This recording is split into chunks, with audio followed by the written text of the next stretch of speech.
그러니까 채권 채무 관계에서 이게 채무자가 이제 충분한 상환 능력이 없을 때 이런 현상이 벌어진다. 그러니까 이게 지금 역전세난이 없다고 할 수 있는 게 아니라 약간은 좀 이상한 방식으로 지금 이제 말씀하신 대로 어쨌든 매매 수요가 위축된 거는 현실인 것 같고, 또 반면에 이제 또 전세 시장은 또 상반기 작년에 많이 하락을 했다가 좀 올라오는 분위기도 있고, 또 역전세에 대한 또 논란도 여전히 좀 있는 상황이고 좀 혼란스러운데, 전세 시장과 매매 시장 좀 비교했을 때 어떤 상황이라고 봐야 될까요? 어쨌든 동의하고 있는 지금 현상은 집값은 약간 조정세에 좀 들어간 것 같고 반면에 이제 전세가는 상반기부터 계속 오르고 있는 상황이다 보니까 네네. 이거를 두고 이제 매매 수요가 위축된 만큼 즉 이 사람들이 다 전세로 가서 전세 수요가 오르기 때문에 전세가 지금 이렇게 오른 거다. 그러므로 좀 매매 수요는 위축돼도 전세 수요가 오르는, 그래서 전세가 강세가 지속될 거다, 이런 식으로 분석하는 그렇죠. 보통 많이 보도를 되게 많이 보거든요. 그런데 우리가 조금만 이제 과거를 좀 회상해 보시면 작년 같은 경우 작년 하반기에 작년 하반기가 정말 그 매매 수요가 엄청 위축됐던 때지 않습니까? 서울의 아파트 거래량이 뭐 월 1000건도 안 되는, 올 상반기엔 그래도 3000건이 넘었는데 1000건도 안 될 정도로 매매 수요가 위축됐었는데 그때 생각해 보시면 전세가도 되게 많이 떨어졌거든요. 맞아요. 그러니까 그러면 이걸 어떻게 설명하냐는 거죠. 매매 수요가 위축되는데 전세가도 같이 떨어진다? 분명히 우리가 가까운 과거에 봤었던 현상이거든요. 그러니까 저는 이것도 그냥 금리라는 너무 중요한 변수를 제껴두고 이게 수급을 분석하면은 좀 이렇게 잘못해서 할 수도 있다라는 생각이 들고, 그래서 물론 현상은 지금 매매가는 주춤하지만 전세가는 오르고 있던 게 지금까지의 현실이고, 네네. 그렇다고 이게 이 추세가 계속된다라고 하는 거는 저는 좀 약간 백미러 보고 운전하는 약간 그런 느낌을 좀 받거든요. 이게 왜 그런지를 좀 한번 이제 금리와도 좀 같이 설명이 될 수 있는데, 뭐 저는 계속 이제 전세는 채권이다라는 관점에서 이거를 전세는 채권이다라는 관점에서 이제 역시 좀 설명이 가능한 부분일 것 같아요. 그러니까 여기서 뭐 보신 것처럼 이 그래프에서 보신 것처럼 지금 금리가 계속 좀 내려갈 때는 전세가나 매매가 둘 다 올랐었고, 그리고 금리가 빠르게 올라버리니까 매매가도 전세가도 역시 같이 조정을 받는, 그게 이제 우리가 작년까지 봤었던 모습이고요. 그리고 올해 상반기는 이렇게 대출금리들이, 즉 기준금리는 가만히 있어도 대출금리들이 이렇게 내려가다 보니까 다시 매매가와 전세가가 같이 올랐던 상황이거든요. 자, 그런데 그러면 이제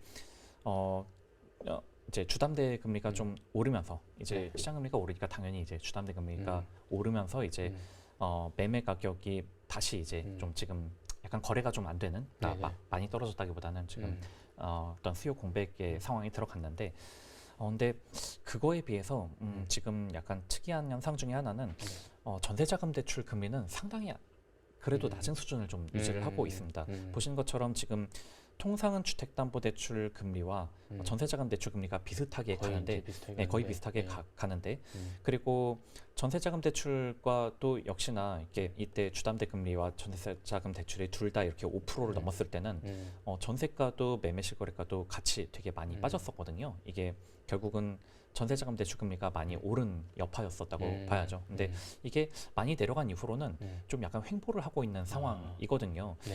그러다 보니까 여기서 좀 나타나는 모습이, 일단은 이게 횡보하는 게 개인적으로도 이게 지금 뭐 어떤 정책적인 부분 때문에 일부러 그런 건가 그냥 해석을 할 수밖에 없는데, 주택담보대출 금리가, 즉 이제 코픽스 금리와 이 금리의 차이가 결국은 은행의 가상금리라고 볼 수 있는데, 이 은행의 가상금리가 올해 상반기에 되게 많이 떨어지긴 했는데, 많이 떨어졌는데 주담대 떨어진 거에 비해서 전세자금 대출 금리가 가상금리가 훨씬 더 낮은 상황입니다. 그러니까 굉장히 낮게 전세자금 대출 금리를 굉장히 낮은 수준으로 지금 관리를 하고 있는 거죠. 그러다 보니 한편으로 설명이 된 것 중에 하나가 이게 이제 마포의 대단지 아파트의 전세가 격 추이인데요. 여기가 전세가가 가장 비쌀 때는 2021년 하반기에 한 10에서 11억 정도 했었거든요. 그런데 이게 연말 연초에는 막 이렇게 한 7억대들로 굉장히 많이 하락을 했었단 말입니다. 그런데 이 7억대를 할 때 전세자금 대출 금리가 5% 정도였었고요. 그리고 이게 어느새 많이 차츰 회복을 해서 한 9억 정도, 이제는 한 9억 정도들에 찍히고 있는데요. 근데 전세자금 대출 금리가 5%일 때 7억, 그러면 연환산하면 이게 대략 한 3,500만 원이고, 그리고 지금은 전세자금 대출 금리가 한 4억 정도 하니까 4억에 곱하기 9억 하면 한 연간 3,600만 원, 얼추 비슷하단 말이에요. 네네. 그러니까 금리에 맞춰서 보면은 그때 5%일 때 7억과 지금 4%일 때 9억은 어떤 실질 부담은 뭐 비슷한 수준이라는 거죠. 그러니까 네네. 지금 전세자금 대출 금리가 내린 효과가 지금 전세가에 지금 일단은 반영이 된 거고, 그리고 또 하나 무시할 수 없는 효과가 뭐냐면 이제 지금 역전세난이 분명히 저는 계속 진행 중인 걸로 지금 이제 현장이라든가 가까운 데서들 다 목도를 하고 있는데 지금 이 시기로부터 2년 전이 가장 전세가가 높았던 시기였었다 보니까 그렇죠. 네. 지금은 어쨌든 집주인들이 크고 작은 돈을 돌려줘야 되는 시기란 말이죠. 근데 전세가 채권이니까 지금 세입자가 채권자고 집주인이 채무자인 셈인데 전세 보증금이라는 거를 돌려줘야 되는 채무자인 네네네. 건데 네. 근데 채권자 입장에서는 3억을 돌려달라. 지금 시세가 내가 보니까 대략 한 3억을 내가 돌려받아야겠다라고 하는데 집주인은 돌려줄 돈이 2억밖에 없다. 막 이런 상황일 때 이때 과연 돈과 시간을 들여서 뭐 소송을 가고 뭐 이 복잡한 걸 갈 거냐 그치. 아니면 네.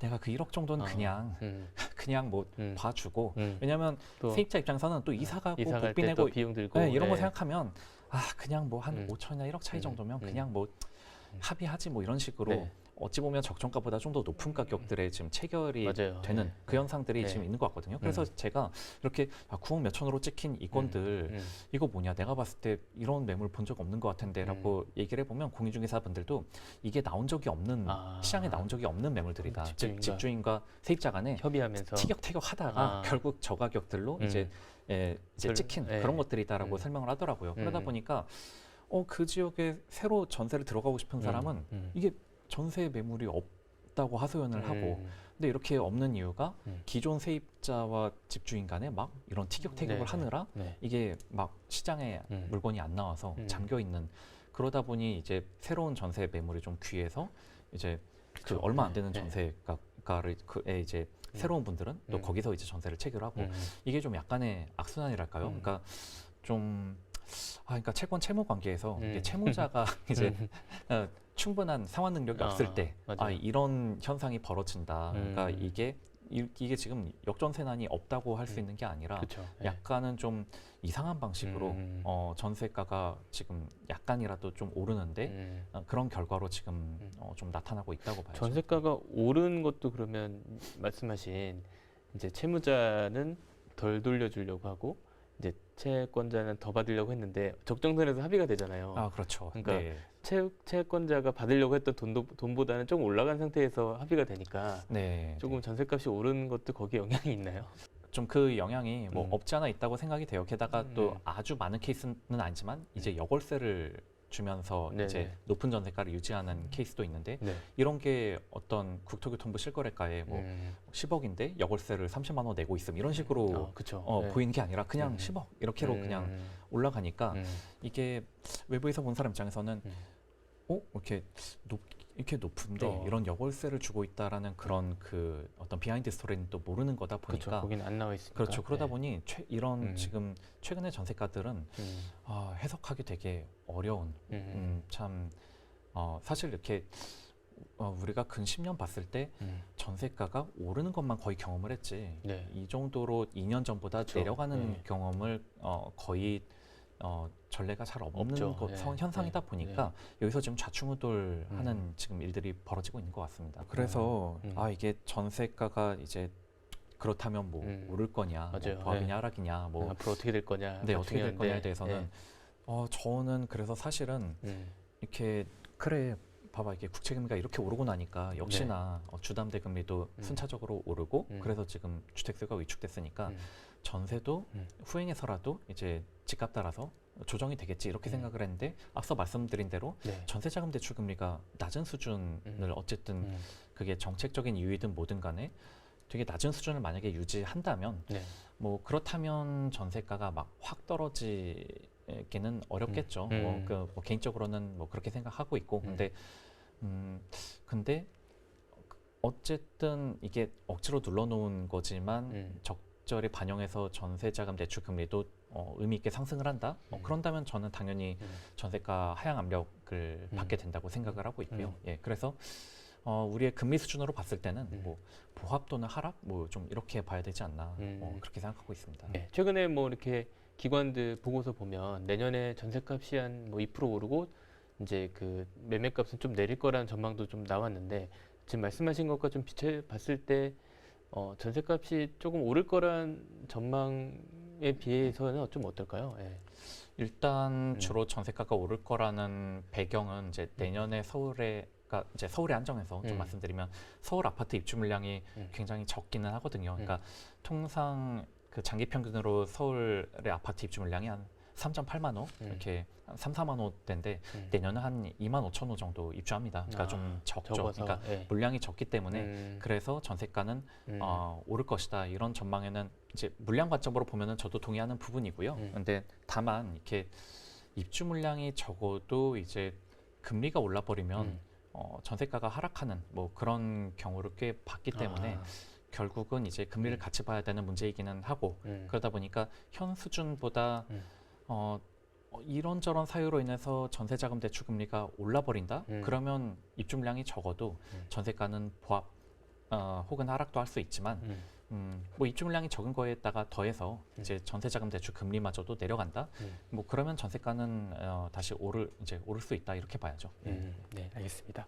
그런 지금 말씀해주신 상황들을 좀 종합적으로 봤을 때 지금 집 살 때인가 이런 질문 많이 할 것 같아요. 네, 어떻게 좀 말씀해줄 수 있을까요?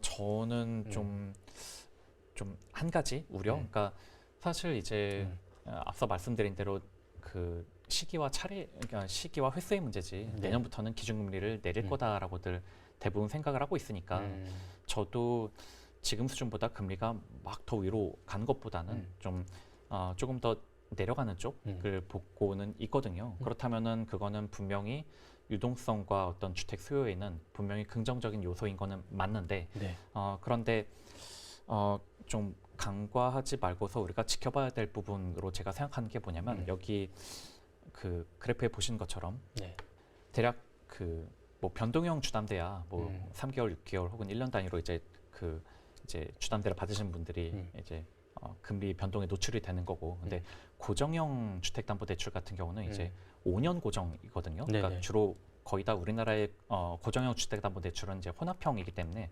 5년간은 고정금리였고 그 뒤부터는 이제 변동금리에 노출이 되는 그런 상품이 가장 많거든요. 근데 보시면 2019년, 20년 같은 경우 이렇게 그 고정금리 대출로 받으신 분들이 되게 많습니다. 그러니까 고정금리 비중이 높았었고요. 그때 당시 2019년과 20년의 고정금리 주택담보대출의 어느 정도였냐면 대략 2%대였거든요. 2% 중반이었는데 그러면 이제 내년 같은 경우 2019년 고정형 주담대를 받았던 분들이 이제 금리가 바뀌는 때란 말이죠. 그렇다면 지금까지는 2%대 고정금리를 내다가 이제 내년도 바뀌는 금리에 노출이 된 건데 지금 상황으로 봐서는 글쎄요 잘해도 한 3% 후반 뭐 이렇게 뭐 좀 아주 보수적으로 본다면 4%까지 또 봐야 될 것 같은데 2% 중반 정도의 고정금리를 부담하다가 4%로 넘어간다. 그러면 기존의 저런 2019년 저 때는 이미 어느 정도 집값도 높았던 상황인데 저분들 중에 굉장히 힘들어지는 분들이 늘어나게 된 거고 역시 똑같은 논리로 2025년이면 2020년에 고정금리로 집을 사셨던 분들이 또 이제 힘든 상황에 놓이게 되는 거죠. 그러니까 금리가 내려도 2019년과 20년에 비해서는 여전히 높은 수준이긴 할 거라는 거죠. 그러다 보니까 이분들이 이제 힘들어지는 상황에 놓이게 됐는데 그렇다 보니까 이 힘든 거를 못 견디는 사람들이 이제 내놓는 매물이 늘어날 수도 있겠다. 이 부분에 착안을 해보면은 단순히 금리가 내려갈 거니까 더 이상의 하락은 없다라기보다는 5년 전과 비교해서는 여전히 높은 수준이다. 좀 이 부분에 착안을 해서 좀 더 보수적으로 좀 봐야 될 것 같아요.